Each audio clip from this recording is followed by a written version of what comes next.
నమస్తే, welcome to 9+ news. మేము వచ్చాక ఫ్యూచర్ సిటీని రద్దు చేస్తాం. గతంలో అది ఫార్మా సిటీ, దానికి మాత్రమే కేంద్ర ప్రభుత్వం అనుమతిచ్చింది. రూల్స్ అతిక్రమిస్తే భూములు వెనక్కి ఇవ్వాల్సిందే. హరీష్ ఈ విధంగా మండిపడ్డారు. ఇక రైతులు ఇప్పటికే కోర్టుకు వెళ్లినట్లు కూడా హరీష్ చెప్పారు.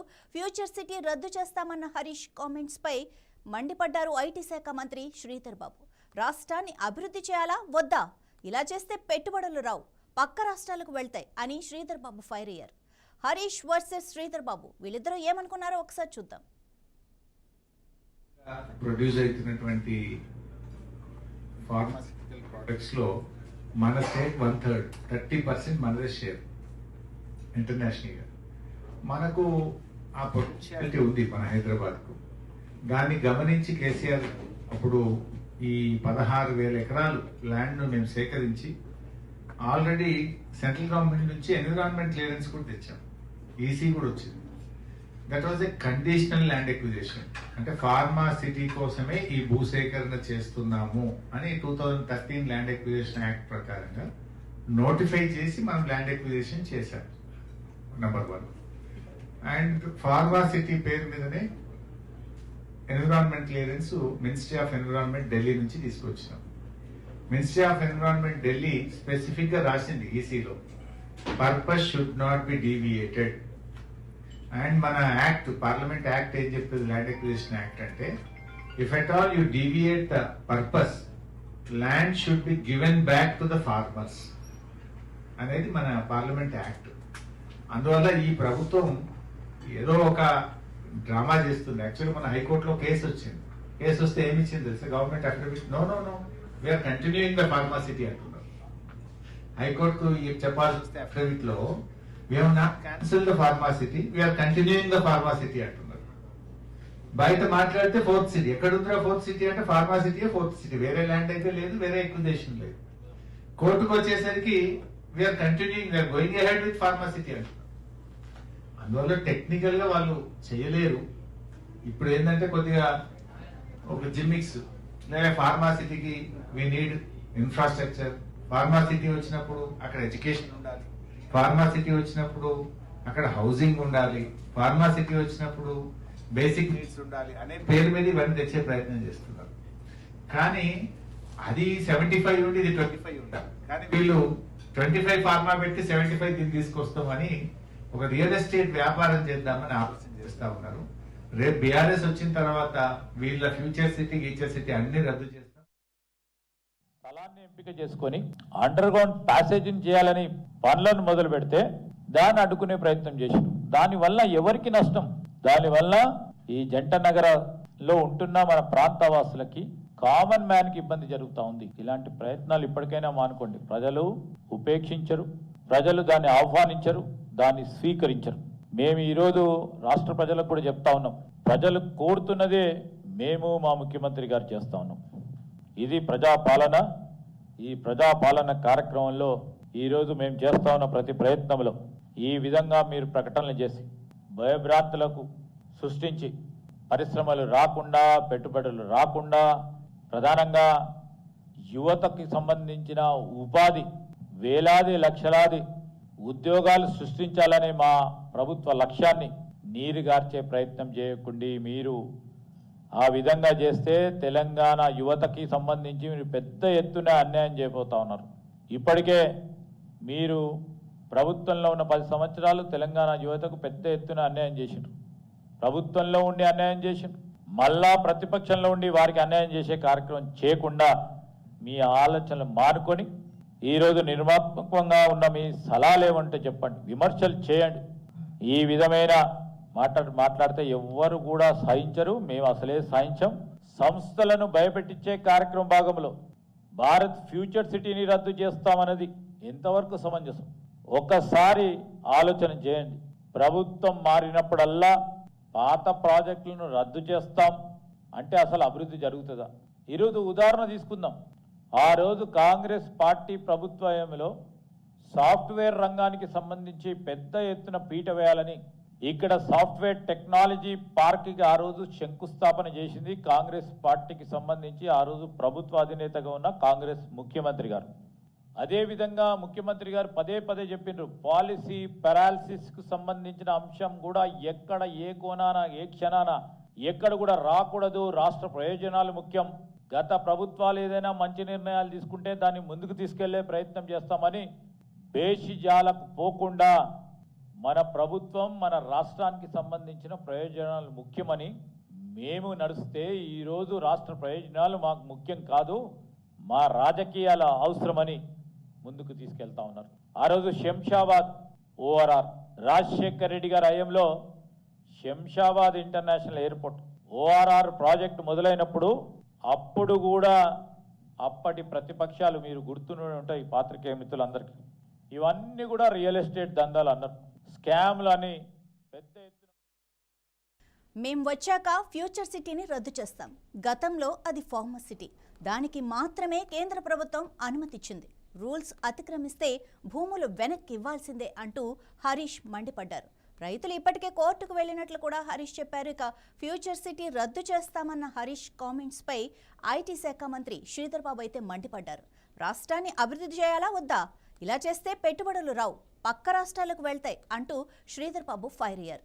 ఇక హరీష్ వర్సెస్ శ్రీధర్ బాబు ఈ నేపథ్యంలో దీని గురించి మరింత సమాచారం మా రాజ్ కుమార్ లైవ్లో అందిస్తారు. రాజ్ కుమార్ చెప్పండి, ఈ ఇద్దరి మధ్య ఈ ఫ్యూచర్ వర్సెస్ దీని గురించి ఎలా చూడాలి? అసలు మధ్యలోనేమో బీజేపీ వాళ్ళు మాది ఫార్మర్ సిటీ అంటున్నారు, సో దీన్ని ఎలా చూడాలి?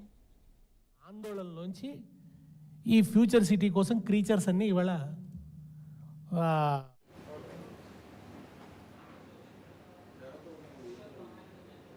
Right Madhavi, good evening. So ఇప్పుడు నిన్న మొన్నటి దాకా ఒక 10-15 రోజులు బండి సంజయ్ కుమారుడి కేసులో కాంగ్రెస్ పార్టీ అదేవిధంగా బీఆర్ఎస్ రెండు కూడా ఆ రెండు పార్టీల మధ్య యుద్ధ వాతావరణం అనగా విమర్శల మీద విమర్శలు చేసుకుంటూ వచ్చారు. ఆ కేసు కొంత పక్కకి వెళ్ళడంతో ఇప్పుడు తాజాగా మళ్ళీ ఒక లేటెస్ట్ ఇష్యూ తెర మీదకి వచ్చింది. ఈ రెండు ఒకవైపు కాంగ్రెస్ ప్రభుత్వము అదేవిధంగా పార్టీ అదేవిధంగా ప్రధాన ప్రతిపక్షమైన బీఆర్ఎస్ మధ్యలో ఇప్పుడు future city versus farmer city, మధ్యలో బీజేపీ ఫార్మర్ సిటీ కూడా వచ్చేసింది.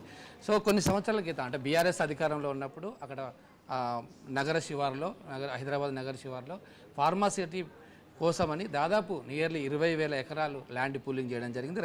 రైతుల దగ్గర నుంచి సేకరించి వారికి కంపాన్సేషన్ కూడా ఆ పథకాలు కూడా ఇవ్వడం జరిగింది. కానీ ఇంతలోనే ప్రభుత్వం మారడంతో కాంగ్రెస్ పార్టీ అధికారంలోకి వచ్చింది. దాని తర్వాత రేవంత్ రెడ్డి ఒక ఛాలెంజ్గా అంటే చంద్రబాబు నాయుడు హైటెక్ సిటీ కట్టాడు, తర్వాత సైబరాబాద్ వచ్చింది, రాజశేఖర రెడ్డి డెవలప్ చేశాడు, నాకంటూ ఒక పేరు ఉండాలి, కాంగ్రెస్ పార్టీకి రేవంత్ రెడ్డికి ఒక బ్రాండ్ ఉండాలనే ఉద్దేశంతో రేవంత్ రెడ్డి సర్కార్ స్వయంగా రేవంత్ రెడ్డి ఫ్యూచర్ సిటీని ప్రకటించారు. ఇప్పుడు ఈ ఫ్యూచర్ సిటీ మీద బీఆర్ఎస్ తీవ్రమైన ఆరోపణలు చేస్తుంది. అమెరికా పర్యటనలో ఉన్న హరీష్ రావు, మాజీ మంత్రి హరీష్ రావు, బీఆర్ఎస్ సీనియర్ నేత ఒక కీలకమైన విమర్శలు కూడా జరిగింది. కాంగ్రెస్ ప్రభుత్వము ఫ్యూచర్ సిటీని అనగా ఒకప్పటి ఫార్మా సిటీని ఇప్పుడు ఫ్యూచర్ సిటీగా చెప్తూ దాదాపు 75% భూములను రియల్ ఎస్టేట్ కోసం యూజ్ చేయడానికి కుట్ర చేస్తున్నారని విమర్శలు చేశారు. సో అదేవిధంగా కేవలం 25% మాత్రమే ప్రాజెక్టులు, 75% మాత్రం రియల్ ఎస్టేట్ కోసం రేవంత్ రెడ్డి తన సొంత దానికోసం వాడుకోవాలని, అదేవిధంగా కాంగ్రెస్ పార్టీలో ఉన్న కొంతమంది, ప్రభుత్వంలో ఉన్న కొంతమంది ఈ భూములను వ్యక్తిగత అవసరం అంటే రియల్ ఎస్టేట్ కోసం వాడాలని కుట్ర చేస్తుంది అని ఆరోపణలు చేశారు. ఒకవేళ మేము అధికారంలోకి వస్తే, బీఆర్ఎస్ అధికారంలోకి వస్తుంది, అధికారంలోకి వచ్చిన తర్వాత ఈ ఫ్యూచర్ సిటీని రద్దు చేస్తాం, రేవంత్ రెడ్డి సర్కార్ ఏదైతే ప్రకటించిందో దాన్ని రద్దు చేస్తాం, అవసరమైతే మళ్ళీ ఫార్మా సిటీ లేదా రైతులకు ఇవ్వడానికి ఏదో ఒక పని చేస్తామని హరీష్ రావు ప్రకటించారు. సో దీంతో ఈ రెండు పార్టీల మధ్య కొంత విమర్శల వార్ జరుగుతూ ఉంది. ఇంతకుముందే మంత్రి శ్రీధర్ బాబు కూడా మాట్లాడుతూ హరీష్ రావు విధ్వంసకర మాటలు మాట్లాడుతున్నాడు, బీఆర్ఎస్ అభివృద్ధిని అడ్డుకుంటుందని కాంగ్రెస్ వైపు నుంచి కూడా విమర్శలు చేస్తుంది. ఈ ఫ్యూచర్ సిటీ అదేవిధంగా ఫార్మర్ సిటీ ఈ రెండు పార్టీల మధ్య పచ్చగడ్డేసే బగ్గుమణేలా ఇవాళ రాజకీయాలు మళ్ళీ ప్రారంభమయ్యాయి. ఒకవైపు బీఆర్ఎస్ మళ్ళీ అధికారం వస్తాము అనేసరికి కాంగ్రెస్ పార్టీ అలర్ట్ అయింది. ఎందుకంటే గతంలో మొన్నటి వరకు బండి సంజయ్ కేసు, తర్వాత రైతుల సమస్యలు, ధాన్యం కొనుగోలు కావచ్చు, తర్వాత ఫీజు రీంబర్స్మెంట్ కావచ్చు, మిగతా ఇవన్నిటి మీద ఒక పోరాటాలు చేస్తున్న బీఆర్ఎస్ పార్టీకి మరొక అంశం దొరికినట్టుగా ఉంది. సో దీన్ని ఎలాగైనా అడ్డుకోవాలని కాంగ్రెస్ ప్రభుత్వం నుంచి అదేవిధంగా పార్టీ నుంచి బీఆర్ఎస్ పై ఆరోపణలు చేయడానికి రెడీ అయింది.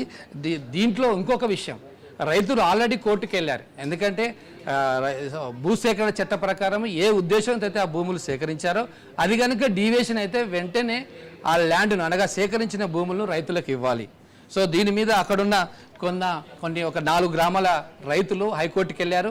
హైకోర్టుకి వెళ్ళిన రైతులకు స్టే కూడా ఇవ్వడం జరిగింది. సో ఇది లీగల్ ప్రాబ్లం కూడా ఉంది. రేవంత్ సర్కార్ దీని మీద న్యాయ నిపుణులతో చర్చించి ఆ స్టే ఉంది కాబట్టి ఏం చేయాలో దాని మీద ఆలోచించింది. మరొక వైపు వీళ్ళు విమర్శలు చేస్తున్నారు. ఒకవైపు మీరు కోర్టులో అది ఫార్మాసిటీ అని చెబుతూ బయటనేమో ఫ్యూచర్ సిటీ మేము డెవలప్ చేస్తున్నాం, కాంగ్రెస్ ప్రభుత్వము రేవంత్ రెడ్డి స్వయంగా నేనే ఈ ఫ్యూచర్ సిటీని ఉండాలి, ఒక బ్రాండ్ ఉండాలి హైదరాబాద్ కానీ అనవసరమైన చౌకబారు వ్యాఖ్యలు చేస్తున్నారని బీఆర్ఎస్ ఆరోపిస్తుంది. రైట్ రాజ్ కుమార్, ఇక ఈ మధ్యలో బీజేపీ ఎందుకు వచ్చింది?